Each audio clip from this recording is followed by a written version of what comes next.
This is an original? Yeah.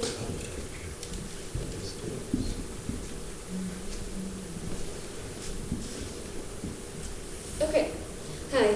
I'm going to play an original composition that I wrote for my friend. I'm 12 years old, and I've been playing for 4 years.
About a year. And I forgot to mention the name of this piece. It's called The Lullabye of the Sunflowers. Lullabye of the Sunflowers, all right. Okay, so let me see, which I couldn't really see as Yeah, much sorry. to stand. Oh, that's okay. I just want to see how it's going to do. All right, so, nice. Yeah, Thank nice you. piece going back between A major and A minor. It's kind of dicey there. Will it stay? All right, so now you've got it all written. It's even, so Alan helped you notate it. Yeah. And have you tried to notate it before? Just curious. Did you?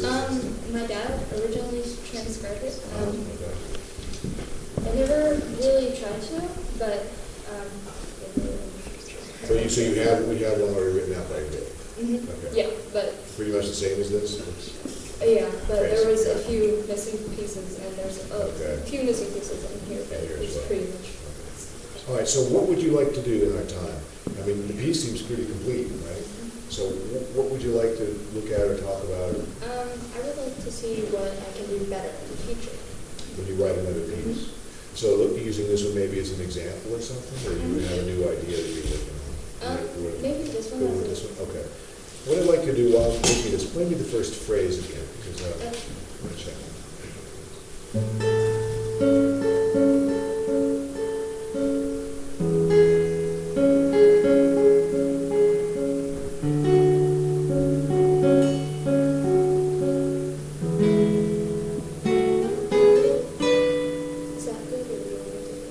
That's good. Let's do that. So now, it's great that you're writing, and yeah. So as you go on, you'll try different things, and it's going to be awesome. As you learn new things and enjoy putting ideas together. So right now, do you know? So you know what key you're in, I'm sure. So you're in A major, right? So do you know that the chords, like the chord progression, if you had to say, tell somebody maybe, here's the chords I'm playing, they want to play along, for example. Could you tell them like? I'm really bad at the names of chords. Okay, so you haven't really done any theory yet, or anything? Yeah. Okay, that's all right. I would encourage you when you can. You got plenty of time, but when it's a great thing to learn a little bit. So what we have here is a very common progression. We have our one chord. That's the home. And then here, this is really like a 5 chord, but interestingly, people in C sharp, this is like an E chord. You expect a B, but we'll go to C sharp, which is kind of like a C sharp minor. Interesting. So anyway, you're going, huh? I know this is like, but I'm going to say, so that seems like it's going to be a 5 chord. Then this would be our 4 chord, and this is a very common progression. And then this is back to 5 to E. So this is almost a lion there. It's got this kind of sound. You're right. That's nice. So everything works very well. So just later on, I think it'd be really even a great entry in theory, like to have someone show you what the chords are, like A, B, and 1 chords. It's like in every key, we have, for example, 1, 4, 5. That's the most common chords. If you like, you have like 1, 4, 5, right? A, right? So to do that, just play A. I'm sure you just have to play like an A, just A chord, right? Yeah, and a D chord. So you never just call it a D chord. Yeah. So there's your 4 chord, and then E is your 5 chord. And that sounds all very familiar, doesn't it? It sounds like so much pop music. Even in classical music they use this. Even in jazz they do it to extend it a little bit. But it has a very familiar sound. And every key has this weird wrong. But this is where you see what we have here. So 6 chord, 5 chord, like that's your E chord, but not really, because you got to lose the note in there. And then this is your 5 chord.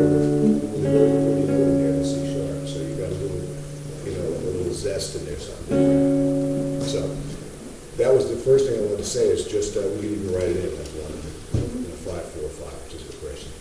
Oh, I forgot. I have pencils and highlighters. Can I go get that? Well, I'm sure we have something here. In fact, I do have a pencil that is equivalent. Oh, yeah. It is. Okay. So now I'm going to call this a 5 chord, even though it's not really, but it's very close, even with the C sharp. So we'll say this is your A chord, if you want, and we call that 1. This is just really useful information, and I'll call that an E chord, even though it's kind of not exactly, and that's 5. And then this would be your 4 chord, or D, with a special note, and then back to E.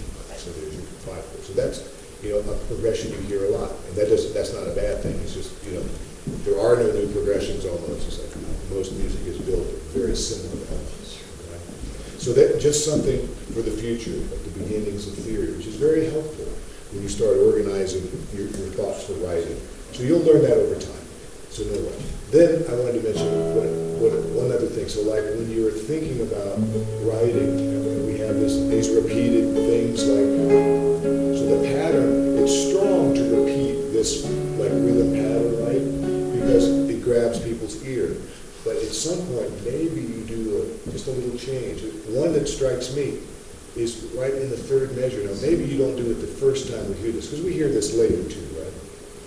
It comes back. Yeah, it comes back. So, and do we hear it again? This repeats as well. Yeah, right here. Yeah, and also here you play it twice, right? You got to repeat something. Yeah, but I added a little bit different. Right, you did this thing. Well, no, I did.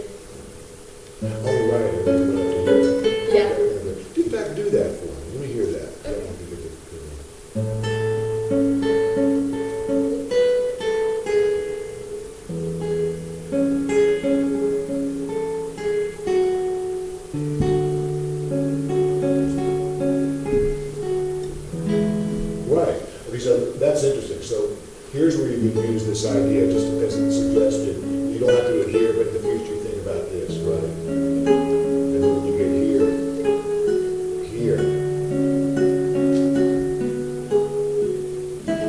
so just changing one note people are not expecting, like that B there. I just went down the step. That's a real very pretty chord, right? That's still a D chord, but with a 7 and a 6 in it. You know, don't worry about that now, but you just hear what it sounds like. This kind of thing, whatever you hear. So sometimes we look for, when we have a repeating pattern, like a maybe a way to put one little change just to make it interesting. So next time you write a piece, and the same thing you have here, you have repeated patterns, which is all great. This is such a guitaristic thing to do arpeggios, but sometimes then we alter a little bit. In fact, start from here. I don't remember exactly what happens after that. Okay. Where do you want me to go to? Like where you start doing this arpeggio? Start there and then anywhere. Oh, I don't know. Let's just play for a minute. Oh, okay.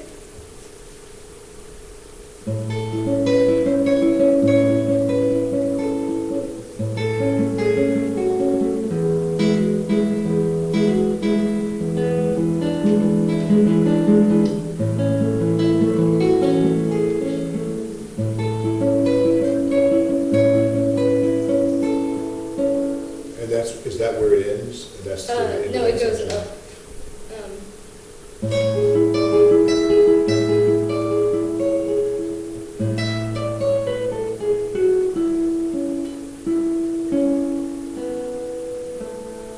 Right. And it's yeah.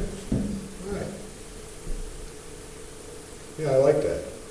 So there's, nothing, I think you don't need to alter, imagine now the next beat. So there's probably no time really to alter any patterns. But see, you have a different idea here that's a good thing. This little pattern here. Now, if I was writing a piece and I had that idea, I might come back to it a little later, like maybe in another chord, do the same thing, just to connect it. Because when you hear pieces that are interesting to listen to, they're often connecting to something that you've already heard a little bit, which is a good thing to do. So just play that little pattern you've got. Okay. Right. So then maybe later, this could be corny, but later you're like, this sounds so familiar to me, so very almost folkloric, but you can hear this kind of thing, right? Or that is very much related to that, So just sometimes we think about how we could even,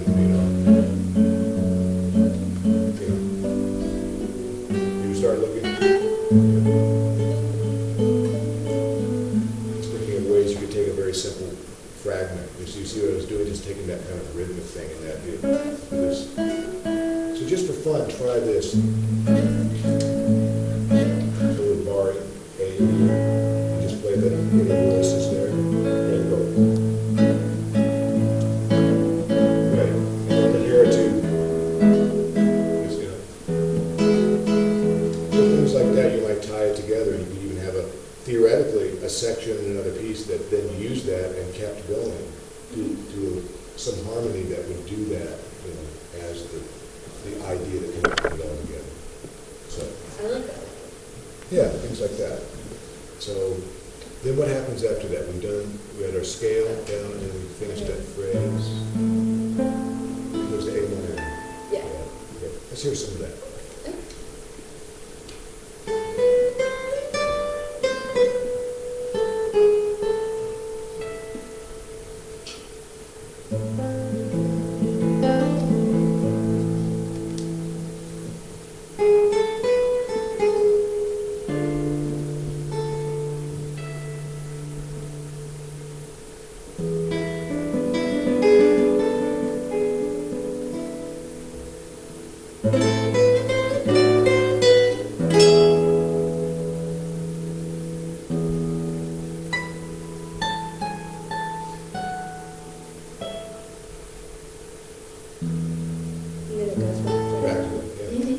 It's nice. You haven't going to A minor there. I think that's kind of delightful. Thank you. That's okay. So those are just some thoughts about maybe when you write the next piece. Do you have any ideas in mind now, like something you're thinking about to the phrase? I don't know. Not yet?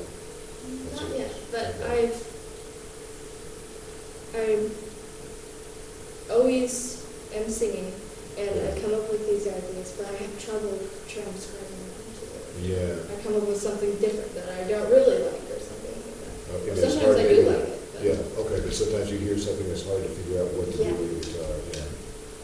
Yeah, that's not uncommon. So, so sometimes you have an idea and you gotta figure out what key you're hearing it in, or what key will work on the guitar. Some things work, like you might have an idea that works really good in one key, but not so good in another, and that can be a real trick. And if you try to force it into a key where it's difficult to develop, then you feel like it's hard. So that takes experience, you just have to keep trying. You know, when you get an idea, just maybe, like this, for example, so you have, this is a good key for it because, you know, you're right here, you know, it's all, well, my nails are in bad shape from the river. That's a big chunk. So, at the river time. But see, you could do this in other keys, or it could have been, you could have had this, you know, kind of sound. But, you know, I'm not saying you should, I'm just saying, you might have ended up doing it that if you were just sang it, you know, it could have been this kind of thing, you know. yeah. It would have been the same, same, but it's just up at a higher pitch level, So things can be played in different keys. They'll work better than others. So maybe when you have your idea, see if it doesn't work somewhere, try to take the same pattern but just move it to another key. Then, Okay. I have maybe an idea. So, would this work? If I have been going through the song in my head, and then I record it, and I just decide to like transcribe it on the guitar, could I play it back when I play? That's a good idea because at least what you have with the recording is your idea intact. And even if you change keys, you can always come back to that and go, what did I do there? Why did I like that? And you can take the melody off. And then you take it off, then it's movable. You can say, okay, I know what I wrote out. Just like, since you've written this out, you can move it to any key you want, as long as it was played. Like if you did that just here in A, if you did in G, then you would be something different. It would be, it would be very, you'd have to just sort of figure out like how to do it. There's ways to transpose it that are really easy. You can sort of like move every note the same distance. But on guitar, we have to understand how to actually do that. So when you're writing something, you have to figure out how can I turn that into, for example, G major instead of A major. Again, experience, kind of learning what the chords are. Like when we said 1, 4, 5, and then like what we did before, do it G. Basically, in each key, you should kind of get a sense. One of the early things is 1, 4, 5 in each key. Just try it. So like, just play a G chord, little G. Yeah. And then a C chord, and then a D chord. And that's 1, 4, 5 in G. So you just, these should be just because like it's part of your nervous system, whether, just so we kind of know in almost every key what 1, 4, 5 is. And then that really helps us when we're writing, because we can move ideas around, we know. So that's something you will learn over time, but often classical players aren't really taught this. Why? I don't know. This is what always mystifies me. So every time I have students, we work a lot on fingerboard knowledge. Because I come from a jazz background where you're forced to learn way more about where everything is and how harmony works, because you're improvising, you have to play tunes, you have to modulate them on site, things like that. So classical players typically have a different thing that they do. They learn a piece, they learn how to play a piece really well, so that means practicing the patterns. In the past, it didn't seem maybe as necessary for them to learn like detailed analysis. Now this changed a lot, and of course there were people that did it, but in general, the classical world, people are not real harmonically aware, and it's changing. But if you're going to compose, then you have to be something different. You have to become harmonically aware, kind of understand what you're doing. And again, plenty of time. I'm saying a lot of things that will take time to develop, so don't worry. Keep writing. I encourage people to create at whatever level they're at, whatever level of knowledge you got.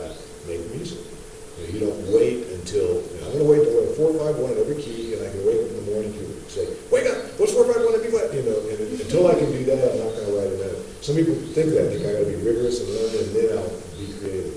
No. Just like you're doing now, you gotta be creative now, so don't be afraid. Just, every time you work, try to gather a little more knowledge. Just like I showed you today about 145. Just look for this, remember things like that and work on your theory, ask questions, and your teacher, and maybe start getting books on theory a little bit to learn and start applying it to different topics. It's a great journey and create the whole time. So that's the best advice I can give you. Just always kind of supplement what you know and then experiment with the ideas you've got. Do you have any general things I should work on? Well, those are rather general. Things like, theory and harmony and things like that. But, I mean, they're vast subjects, so I'm being pretty general. I don't want to be too specific, except I gave you examples of 145. But no, I don't. Those are the things I think that are important. Be creative, keep writing, and always try to understand what you write. Give yourself maybe little tasks like, I want to try and do these 4 measures in another key and work through that, see what happens. And give yourself a little task that might be slightly challenging, but you learn when you do these things. I enjoy doing that. Sometimes I will make myself do something like that. What if I do that in B flat? Instead of C, just, and we learn when we do that. Instead of just kind of always doing the same thing, like playing the same piece the same way or practicing the same way. Maybe each few days, give yourself a task, like something you haven't done. Kind of keeps you also moving in a creative direction and instead of narrowing, you kind of always open it up. So that's kind of a general thing.